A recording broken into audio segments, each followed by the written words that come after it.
Hello and welcome to HW News. This is me, Arti. It was a historic day for India on Saturday when the Supreme Court delivered its verdict in the Ayodhya title suit case.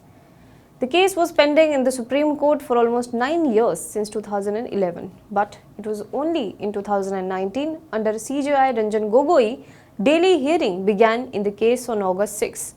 The marathon hearing went on for almost 40 days and on October 16, the stakeholders presented their concluding arguments before the constitutional bench of 5 judges including CJI Ranjan Gogoi, Justice D.Y. Chandrachud, Justice S.A. Bobde, Justice Ashok Bhushan and Justice Abdul Nazir. Now on November 9, the 5 judges gave out a unanimous verdict that was written on almost 1045 pages. However, the judges pointed out at the highlights in half an hour while pronouncing the verdict. Now, when Supreme Court started hearing this case, it said that it will only hear about the land dispute and not the other facets of the case. The case that paved the way for a political and social shift in India was for the 2.77 acres of land which was in dispute. Yesterday, the court said that there are pieces of evidence that show the Babri Masjid was not constructed on a vacant land. There was an underlying structure and that structure was not Islamic. Now, Supreme Court also cited the Archaeological Survey of India report. About 15 years ago, the ASI had excavated the disputed land on the orders of the Allahabad High Court. The structure found was scientifically tested by the ASI team, and after this it was claimed that there were remains of an ancient Hindu temple under the disputed structure.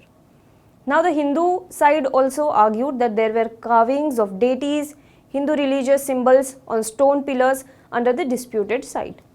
Supreme Court said that books and ancient texts were written by ancient travelers indicated that Ayodhya has been the birthplace of Lord Ram. Historical examples also indicate that Ayodhya has been the birthplace of Lord Rama in the faith of Hindus. So in the verdict, the Supreme Court said that the disputed land should be given to Ram Lala Virajman, which is one of the stakeholders. A trust should be formed by the center which will take care of the temple construction within 3 months. Muslims, on the other hand, should be given 5 acres of land elsewhere but only in Ayodhya to build a mosque. Now, after the judgment came out, a lot of people hoped that this would be an end to the Ayodhya conflict. And why not? The entire Ayodhya episode, the Rath Yatra, the Ram Janmabhoomi movement, the Babri Masjid demolition and the violence and terror attacks after that, India witnessed an era of violence which is the bloodiest spot on Indian history. Now, all of that ending after a decades-long conflict, who wouldn't want that? But can we really call yesterday's verdict a closure? A very few people might even remember about this. There exists another Ayodhya case which is yet to be brought to conclusion. Will the title dispute case, given the fact that it was the second longest running case in India's judicial history and was pending for 7 decades, received the maximum coverage? TV channels, you would know, the debates would be centered around Ram Mandir.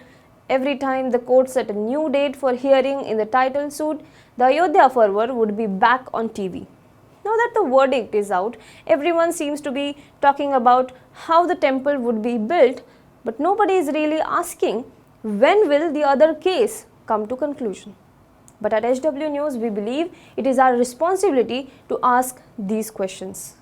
I am constantly referring to the other Ayodhya case. What exactly is it? But first, go to the website of Ministry of Home Affairs and follow the link you can see on your screen right now. You will see a page of Liberhan Ayodhya Commission. You can read all the document about 1,000 or more pages, or you can skip to conclusion. This report was prepared by Justice Liberhan on the Babri Masjid demolition. The commission was asked to prepare the report within 3 months of the Babri Masjid demolition, but it dragged on for record 17 years and finally it was submitted to the then Prime Minister of India, Dr. Manmohan Singh, in June 2009. Now, coming back to the conclusion part of the report, point 171 names the individuals who were found culpable by the commission in the Babri Masjid demolition episode. It names 68 people as culpable, including senior BJP leader L.K. Advani, who spearheaded the Rath Yatra.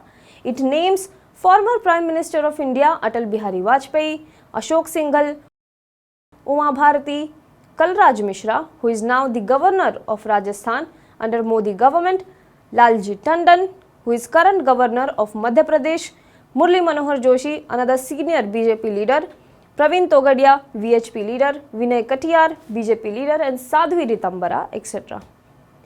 Now, this is the other case that I am talking about, the case that was filed after the demolition of Babri Masjid in 1992. In 1993, the CBI filed a joint charge sheet against 40 accused, which included number of BJP leaders, VHP leaders, RSS leaders, and also Shiv Sena leaders, and some of them were also mentioned in the Liberhan report. Now, Allahabad High Court later in 2010 upheld the decision of the special CBI court to drop the conspiracy charges. But unlike the land dispute case, this case did not move forward with any speed. It was only after 25 years since the demolition, in 2017, the Supreme Court reinstated the conspiracy charges and directed a sessions court in Lucknow to hold daily hearings and deliver a judgment within 2 years. Now, the daily hearing in the land dispute case was over in 40 days, but the Other Ayodhya case, even after 2 years of Supreme Court order, has not come to conclusion. The case was to be wrapped up earlier this year, but it was given a new deadline, that is April 2020. Special Judge S.K. Yadav, who is presiding over the trial, he was to retire in September 30, but Supreme Court extended his tenure till the completion of this trial. Now, let alone the conclusion, those summoned in the case, witnesses, accused, they rarely show up or make an appearance. Several of them are already dead. Advani, Sadhvi Ritambara have appeared in the court only once when the charges were framed on them in 2017. They are on bail now and yet to be cross-examined by the prosecution. Now, the difference between both the cases was that behind the land dispute case, there was a strong political will, whereas this case is still pending and there are no signs of it being speeded up.